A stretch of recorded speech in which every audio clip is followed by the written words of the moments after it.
আচ্ছা কাকাবুরো দুলি গায় না 10 টাকা দাও 10 টাকা দাও না দুইটা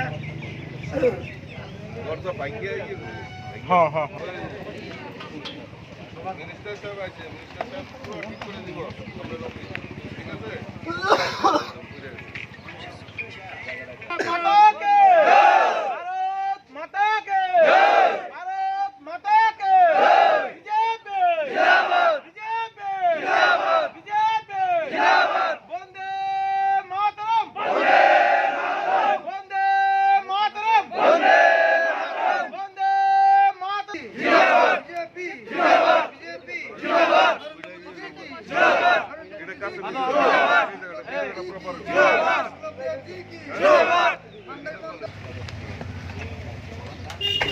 বাকি যত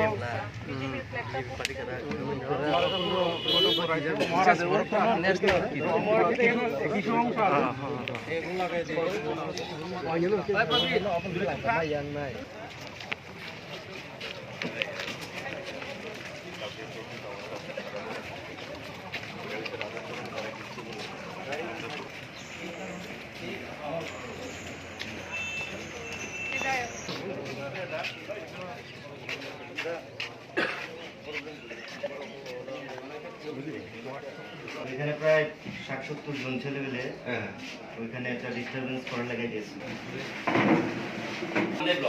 বিধানসভা।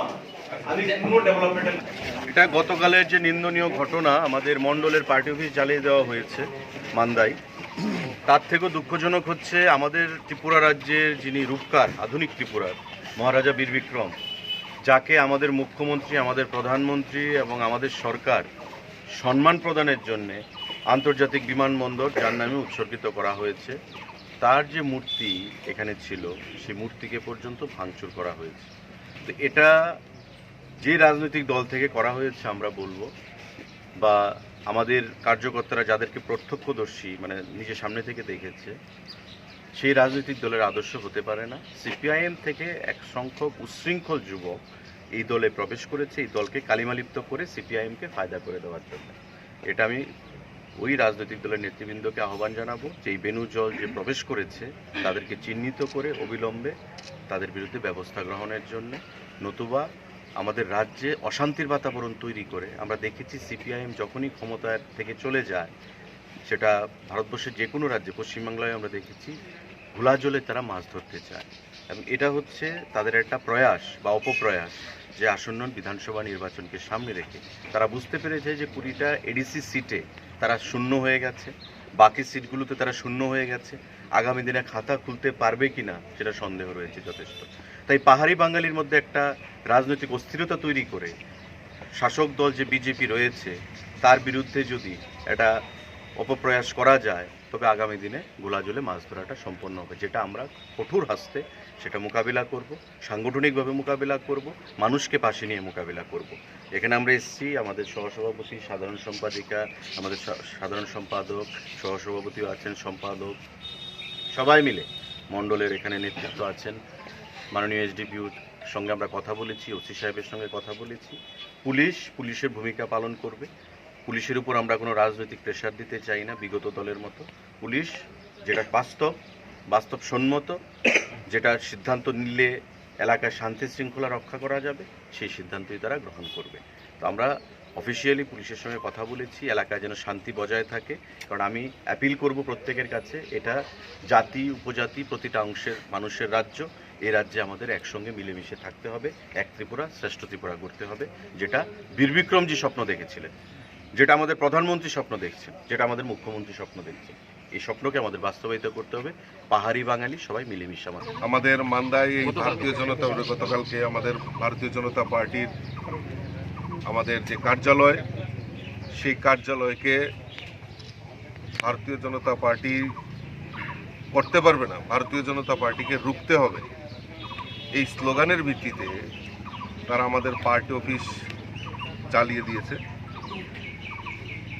আজকে আমরা দেখেছি এই রাজ্যের বুকে বিগত 25 বছর এই কমিউনিস্টের তারা এই ত্রিপুরা রাজ্যের উন্নয়নকে স্তব্ধ করার জন্য জাতি জনজাতি সমস্ত জায়গায় দাবিয়ে রাখার জন্য যে প্রয়াস, এবং এই সারা ত্রিপুরা রাজ্যে সন্ত্রাসবাদী এবং বিচ্ছিন্নতাবাদী এই কমিউনিস্টরা তৈরি করেছে। আর তাদেরই এই গোষধর যারা রয়েছেন তারা বিভিন্ন জায়গায় ভারতীয় জনতা পার্টি রাজ্যের সরকার প্রতিষ্ঠা হওয়ার পর জাতি জনজাতির মধ্যে সমস্ত জায়গায় উন্নয়নের ছোঁয়া পৌঁছে দেওয়ার জন্য যে প্রয়াস করছে তাকে ব্যাহত করার জন্য তারা একটা প্রয়াস চেষ্টা করছে। ভারতীয় জনতা পার্টি তার উপযুক্ত জবাব দেওয়ার জন্য তৈরি আছে। এবং যারা এই ন্যাক্কারজনক ঘটনা, আমি অবাক হয়ে যাই যে এই ত্রিপুরা রাজ্যের যে আধুনিক রূপকার মহারাজা বীর বিক্রম কিশোর মাণিক্য, উনার প্রতিকৃতিতে তারা জ্বালিয়ে দেয়, ন্যাশনাল ফ্ল্যাগ জ্বালিয়ে দেয়। তারা কোন দলের এবং কি চায় তারা? এবং এটা স্পষ্ট যে বিগত 25 বছরে যেই সন্ত্রাস এই ত্রিপুরা রাজ্যে কায়েম করার চেষ্টা করেছিল, যেই কায়েম মানুষকে অত্যাচার করেছে, গরিবের টাকা আত্মসাৎ করেছে, জনজাতিদের টাকা আত্মসাৎ করেছে, ঠিক সেই কায়দায় আজকে ত্রিপুরা রাজ্যকেও লুণ্ঠন করার জন্য একটা শক্তির উদ্ভব হয়েছে। ভারতীয় জনতা পার্টি তার তীব্র নিন্দা জানায়, ধিক্কার জানায়।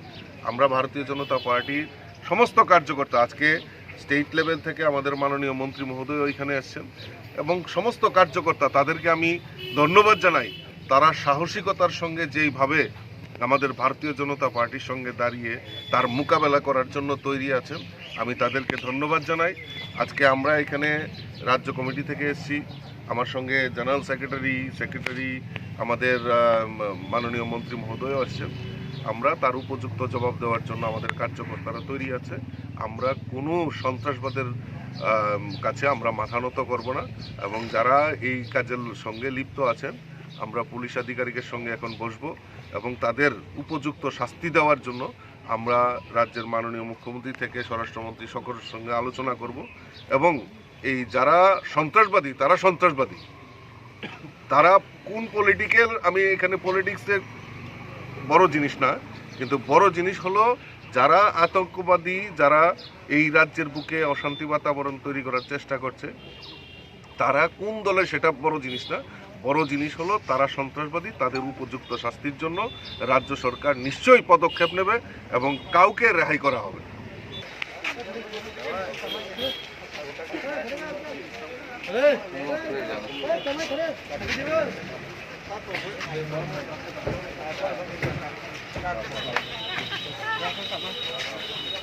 খেল